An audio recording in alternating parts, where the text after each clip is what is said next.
सजनों का सजन हमारा अमर रहेगा, तेरी मोहब्बत में पागल हो जाऊंगा। जी प्यारिओ अस्सलामु अलैकुम वरहमतुल्लाहि वबरकातुहू। की हाल चाल है जी? ठीक ठाक हो? उम्मीद अल्लाह ताला दे हुक्म दे नाल इंशाअल्लाह तुसी सारे ठीक ठाक होवोगे। अल्लाह ताला सब ते रहमत फरमाए, अल्लाह ताला सब नूं अपने हिफ्ज़ो ईमान च रखे। ये जिहड़े तुसी गाने सुने ने ਇਹ ਤੁਸੀਂ ਸਮਝਦੇ ਹੋਵੋਗੇ ਕਿ ਗੁਲੂਕਾਰ ਮੁਹੰਮਦ ਰਫੀ ਦੇ ਨੇ, ਲੇਕਿਨ ਨਹੀਂ, ਇਹ ਉਹਨਾਂ ਦਾ ਇੱਕ ਸ਼ਾਗਿਰਦ ਸੀ ਗੁਲੂਕਾਰ ਮੁਹੰਮਦ ਅਜ਼ੀਜ਼ ਅਲ ਮਾਰੂਫ ਮੁੰਨੇ ਮੀਆਂ। ਇਹ ਉਹਨਾਂ ਦੀ ਆਵਾਜ਼ ਦੇ ਵਿੱਚ ਗਾਣੇ ਸੀ ਤੇ ਬਹੁਤ ਹੀ ਪਿਆਰੇ ਗਾਣੇ ਸੀ। ਤੇ ਮੁਹੰਮਦ ਰਫੀ ਦੀ ਵਫਾਤ ਤੋਂ 4 ਸਾਲ ਬਾਅਦ ਫਿਰ इन होए फिल्म इंडस्ट्री दे विच इन्हां ने एंट्री मारी। उस तो बाद इन्हां ने तकरीबन 20,000 गाने गाए ते बड़े पॉपुलर होए, लेकिन सियासत दी नज़र हो गए। तुहानूं पता सियासत बड़े बड़े बंदे दा बेड़ा गर्क कर दिंदी आ। जदों बंदा सियासत दी नज़र चढ़ जांदा ना ते फिर वो डुब जांदा। ते इसे तरह इन्हां दे नाल वाक़या पेश आया कि ये सियासत की नज़र हो गए। तो इन्हां दे नाल सियासत किने कीती? वो कौन सी बंदा सियासत करने वाला जिहड़ा इन्हां दे कैरियर नूं तबाह करके रख दिंदा। ते उहदी मुकम्मल तफसीलात अज दी इस वीडियो दे विच मैं तुहानूं दस्सांगा। लो जी, जे चैनल ते नवें ते चैनल नूं सबसक्राइब, लाइक और शेयर जरूर कर देना। तुहाडीआं मुहब्बतां दा बड़ा शुक्रिया और नाल नाल घंटी दे बटन नूं जरूर दब देना ताकि जदों भी मेरी नवी वीडियो अपलोड होवे उहदा नोटिफिकेशन तुहाडे तक पहुंच सके। इस तरह तुसीं मेरी वीडियो नूं दोबारा वेख सकदे हो, मेरे नाल जुड़े रह सकदे हो। बड़ी मेहरबानी, तुसीं अपना कीमती टाइम कढ के मेरी वीडियो नूं वेखिया। अल्लाह खुश रखे। गुलूकार मुहम्मद अजीज अल मारूफ मुन्ने मियां जिस वेले मुहम्मद रफी साहब की सन 1980 दे विच वफात हो जाती आ, उस तो बाद फिल्म इंडस्ट्री दे विच गुलूकार मुहम्मद रफी का मुतबादल लोग लभना शुरू कर देंदे ने। हालांकि उस वक्त किशोर कुमार, शबीर कुमार, अनवर इस तरह के बड़े गुलूकार सी, लेकिन मुहम्मद रफी की आवाज़ लोग फिल्मां दे विच वेखना चाहते सी, उन्हें सुनना चाहते सी।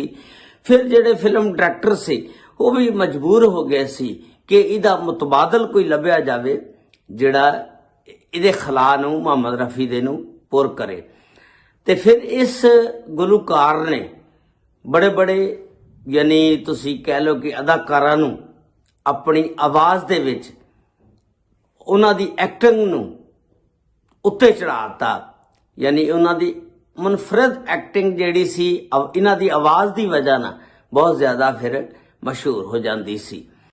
ते उस आवाज़ जिहड़ी इन्हां ने गाई वो दलीप कुमार वास्ते, अमिताभ बच्चन वास्ते, सनी देओल वास्ते और इस तरह के बड़े बड़े जिन्ने भी फिल्म इंडस्ट्री के अदाकार से उन्हां सारियां नूं इहदी आवाज़ ने चुकिया, उन्हां दी एक्टिंग नूं एक मुनफरद बनाता।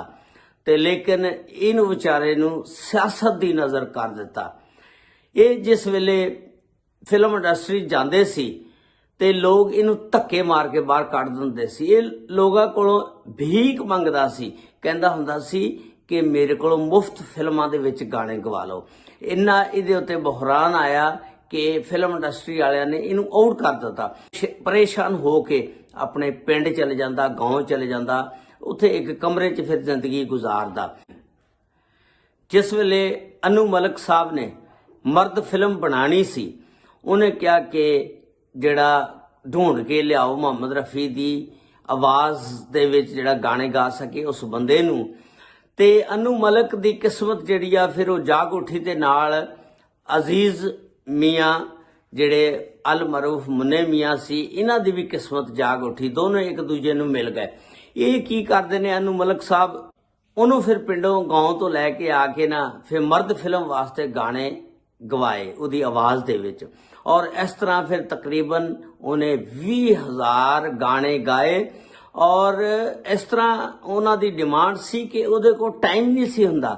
ਸਨ 90 ਦੀ ਦਹਾਈ ਤੱਕ 80 ਤੋਂ ਲਾ ਕੇ ਯਾਨੀ 4 ਸਾਲ ਬਾਅਦ ਜਦੋਂ ਮੁਹੰਮਦ ਰਫੀ ਸਾਹਿਬ ਵਫਾਤ ਪਾ ਗਏ ਉਸ ਤੋਂ ਬਾਅਦ ਇਹ 90 ਦੀ ਦਹਾਈ ਤੱਕ ਬੜੇ ਅਰੂਜ ਤੇ ਰਹੇ। ਬੜੇ ਇਹਨਾਂ ਨੇ ਫਿਲਮਾਂ ਦੇ ਵਿੱਚ ਹਿੱਟ ਗਾਣੇ ਦਿੱਤੇ। ਇਹ ਜਿਹੜੇ ਤੁਸੀਂ ਗਾਣੇ ਸੁਣੇ ਸੀ ਇਹ ਵੀ ਇਹਨਾਂ ਦੀ ਆਵਾਜ਼ ਦੇ ਵਿੱਚ ਸੀ ਤੇ ਬਹੁਤ ਹੀ ਸੁਰੀਲੀ ਆਵਾਜ਼ ਸੀ।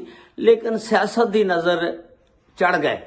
ਫਿਲਮ ਇੰਡਸਟਰੀ ਦੇ ਵਿੱਚ ਵੀ ਸਿਆਸਤ ਚੱਲਦੀ ਹੈ। ਜਿਸ ਤਰ੍ਹਾਂ ਮੁਲਕ ਦੇ ਵਿੱਚ ਸਿਆਸਤ ਹੁੰਦੀ ਹੈ ਨਾ, ਇਸੇ ਤਰ੍ਹਾਂ ਹਰ ਸ਼ੋਬੇ ਦੇ ਵਿੱਚ ਕੋਈ ਵੀ ਯਾਰ ਸ਼ੋਭਾ ਕੋਈ ਵੀ ਮਹਿਕਮਾ ਤੁਸੀਂ ਲੈ ਲਓ, ਹਰ ਸ਼ੋਬੇ ਦੇ ਵਿੱਚ ਸਿਆਸਤ ਜ਼ਰੂਰ ਚੱਲਦੀ ਆ। ਇਹ ਗਰੀਬ ਦਾ ਬਾਲ ਵੀ ਜਿਹੜਾ ਅਜ਼ੀਜ਼ ਸਾਹਿਬ ਸੀ ਇਹ ਵੀ ਸਿਆਸਤ ਦੀ ਨਜ਼ਰ ਚੜ ਗਿਆ। ਉਸ ਤੋਂ ਬਾਅਦ ਫਿਰ ਹੌਲੀ ਹੌਲੀ ਇੱਥੇ ਜ਼ਵਾਲ ਆਣਾ ਸ਼ੁਰੂ ਹੋ ਗਿਆ। ਜਿਸ ਵੇਲੇ ਜ਼ਵਾਲ ਆਣਾ ਸ਼ੁਰੂ ਹੋ ਗਿਆ ਤੇ ਫਿਲਮਾਂ ਤੋਂ ਆਊਟ ਹੋ ਗਏ। ਹਾਲਾਂਕਿ ਉਸ ਵਕਤ ਬੜੇ ਬੜੇ ਗੁਲੂਕਾਰ ਸੀ, ਕਿਸ਼ਵਰ ਕੁਮਾਰ, ਅਨਵਰ और शबीर कुमार वगैरह बड़े बड़े गुलूकार सी। ते लेकिन उस तो मुहम्मद रफी की वफात तो बाद इनू फिर बड़ी तरजीह दी गई और फिर इन्हें बड़े हिट गाने दिते। लेकिन सियासत की नज़र हो गए। इहदे नाल सियासत करने वाला कौन सी दसदे ने कि जिस वेले 2018 दे विच इन्हां दी वफात होई आ उस वेले हर अदाकार ने गम दा इजहार कीता, ਉਹਦੀ ਤਾਜ਼ੀਅਤ ਵਾਸਤੇ ਗਏ। ਲੇਕਿਨ ਅਮਿਤਾਭ ਬੱਚਨ ਇੱਕ ਵਾਹਦ ਆਦਮੀ ਸੀ ਜਿਨ੍ਹਾਂ ਨੇ ਇਹਨਾਂ ਦੀ ਵਫਾਤ ਦੇ ਉੱਤੇ ਤਾਜ਼ੀਅਤ ਦਾ ਇੱਕ ਟਵੀਟ ਵੀ ਨਹੀਂ ਕੀਤਾ। ਇਹਦੇ ਬਾਰੇ ਸੁਣੋ, ਸੰਗਮ ਨੇ ਪੁੱਛਿਆ ਅਮਿਤਾਭ ਬੱਚਨ ਨੂੰ ਕਿ ਤੁਸੀਂ ਉਹਦੇ ਬਾਰੇ ਟਵੀਟ ਨਹੀਂ ਕੀਤਾ ਹੈਗਾ। ਉਹ ਖਾਮੋਸ਼ ਰਹੇ ਤੇ ਉਹ ਦੱਸਦੀਆਂ ਨੇ ਕਿ ਇਹਦੇ ਬਾਰੇ ਅਮਿਤਾਭ ਬੱਚਨ ਸਾਹਿਬ ਹੀ ਦੱਸ ਸਕਦੇ ਨੇ ਕਿ ਉਹਨਾਂ ਨੇ ਕਿਉਂ ਟਵੀਟ ਨਹੀਂ ਕੀਤਾ ਹੈਗਾ। ਤੇ ਫਿਰ ਉਥੋਂ ਅੰਦਾਜ਼ਾ ਲਾਇਆ ਜਾ ਸਕਦਾ ਕਿ ਜਿਹੜੇ ਬੰਦੇ ਨੇ ਮਾੜਾ ਜਿਹਾ ਵੀ ਥੋੜਾ ਜਿਹਾ ਵੀ ਗਮ ਦਾ ਇਜ਼ਹਾਰ ਨਹੀਂ ਕੀਤਾ ਤੇ ਕੀ ਹੋ ਸਕਦਾ, ਉਸੇ ਬੰਦੇ ਨੇ ਫਿਰ ਸਿਆਸਤ ਕੀਤੀ ਜਾ ਸਕਦੀ ਹੈ। ਅੰਦਾਜ਼ਾ ਅੱਗੇ ਤੁਸੀਂ ਖੁਦ ਲਾ ਲਓ। ਤੇ ਇਸ ਤਰ੍ਹਾਂ ਫਿਰ ਇਹ 2018 ਦੇ ਵਿੱਚ ਵਿਚਾਰਾ ਪਰੇਸ਼ਾਨੀ ਦੀ ਹਾਲਤ ਦੇ ਵਿੱਚ ਹੀ ਇਸੇ ਡਿਪਰੈਸ਼ਨ ਦੇ ਵਿੱਚ ਆ ਕੇ ਤੇ ਫੌਤ ਹੋ ਜਾਂਦਾ, ਇਸ ਦੁਨੀਆ ਤੋਂ ਚਲੇ ਜਾਂਦਾ। ਤੇ ਇਹ ਸੀ ਅੱਜ ਦਾ ਵਲੌਗ ਜਿਹੜਾ ਮੈਂ ਤੁਹਾਡੇ ਨਾਲ ਸ਼ੇਅਰ ਕੀਤਾ। ਉਮੀਦ ਆ ਤੁਹਾਨੂੰ ਪਸੰਦ ਆਇਆ ਹੋਵੇਗਾ। ਨਾਲ ਕਮੈਂਟਸ ਦੇ ਵਿੱਚ ਦੱਸਣਾ ਕਿ ਇਹ ਸਿਆਸਤ ਦੇ ਵਿੱਚੋਂ ਕਿੱਦਾਂ ਆਊਟ ਹੋਏ, ਫਿਲਮ ਇੰਡਸਟਰੀ ਦੇ ਵਿੱਚੋਂ ਕਿੱਦਾਂ ਆਊਟ ਹੋਈ ਸਿਆਸਤ, ਇਹਨਾਂ ਨੂੰ ਲੈ ਡੁੱਬੀ। ਅੱਲਾਹ ਤਾਲਾ ਸਭ ਨੂੰ ਆਪਣੇ ਹਿਫਜ਼ੋ ਇਮਾਨ 'ਚ ਰੱਖੇ। ਅਸਲਾਮੁ ਅਲੈਕੁਮ ਵਰਹਿਮਤੁல்லாਹਿ ਵਬਰਕਾਤੁਹ।